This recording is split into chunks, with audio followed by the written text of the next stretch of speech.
Thanks for coming here today. How are you feeling? I'm okay, thank you. I feel like my life has changed so much, and I think about Liam every second of every day. It still doesn't feel fully real for me that he's not here. Sometimes, I'll wake up and it's a reality I have to face for the rest of my life that he won't be here. But I think the nights can be obviously the hardest as it's quiet and dark and just, alone. Have you had any sort of help, any professional help, any therapy? Have you? Yes, I've been seeing therapy, which has been super helpful, and I would recommend that to anybody. Is that like a grief counsellor, or is that grief counseling? Oh, wow. Mm-hmm. Okay. I definitely do cry most days. I think that it's still so raw for me.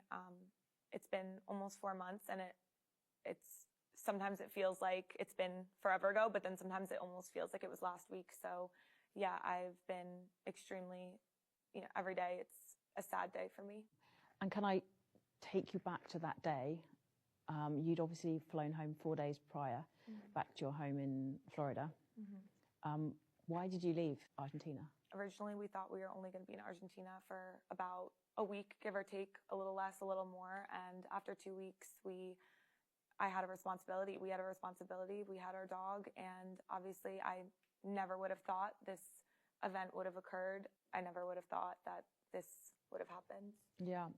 Where were you when you found out that Liam had died? I was in our home alone. I was with our dog. So I was alone, and I just still thinking about that it's just insane to me. I was actually scrolling on TikTok right before I got a phone call, and that's how I found out, unfortunately. Who made the call? One of Liam's friends called me, so. And can you remember that call? It's literally blacked out in my head. I didn't believe it at first at all. I genuinely thought it was just a rumor, or some made up thing that somebody made up just to get views online.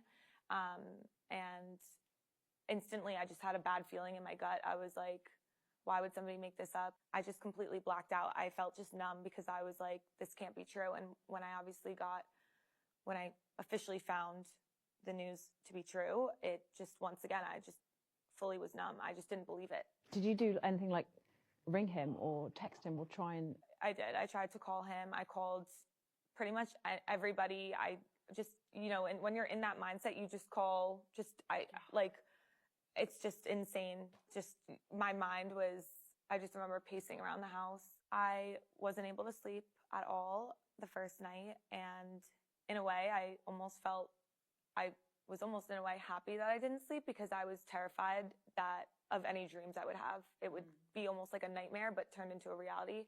I think still for me, it just didn't seem real. So I felt almost, grief comes in so many different ways, and I've never experienced grief before. So for me, the first couple of hours, the first night, like I said, I didn't feel like it was real. So I was in hysterical mode, but there was parts of me that I felt myself this isn't real. So I would just be numb. I felt no emotion. I think one thing for me that was a really big kind of a reality that really sunk in, that he wasn't here when he was obviously in Argentina and I left. We just moved into a new house. That's when I remember just sitting on the couch with my mom, and that's when I just completely broke down. And that's when I think everything shattered for me, because that's when I realized I'm never going to see him again. He's never going to we're never going to be in a home again together. That's when it really did hit me. Can you remember the last text messages that you guys sent each other? Yeah, once again, I think the last message from what I remember that I sent him was, I can't wait for you to come home and for me and Nala to be a family again together. And I can't wait for you to see the house, because obviously he knew I was decorating it. So that's the last message that I messaged him.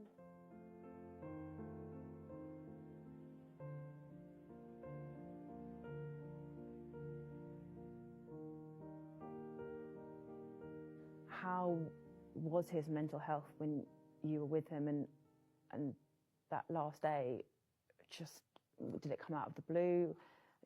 Do we know what happened or what triggered him or anything? I think with addiction, you never know when it's gonna come out. It's a really serious issue that I think is undervalued and underspoken about. Like I said earlier, when I left Argentina, we had such a great day and he was in such a good headspace and we were in such, great, we just full of love, and I never would have expected any of that to occur. And Liam's funeral, how was that for you? Can you put into words that day? I went with my mom, my friends that were also friends of Liam's. We all went together, and I had, once again, like such a great support system. It was so great to have all of those people that I loved and Liam loved so much by my side that day. The funeral was, beautiful, and it was a day, I'll never forget. And you could just feel Liam in the room with you. I'm going to ask you a little bit about Liam's drug taking and his mental health. And, he spoke a lot about getting help, and he went through various stages of sobriety. As a partner, that must have been very, very hard to watch someone you love self-destruct and go through hard patches, but I'm guessing you supported him as much as you can. Yeah, I stuck with Liam through, thick and thin, and I think love is so, optimistic, and you just hope that everything will work out between, everything at the end will work out. Did you ever foresee him dying young? Because I think he spoke saying he thought maybe he would die young or something.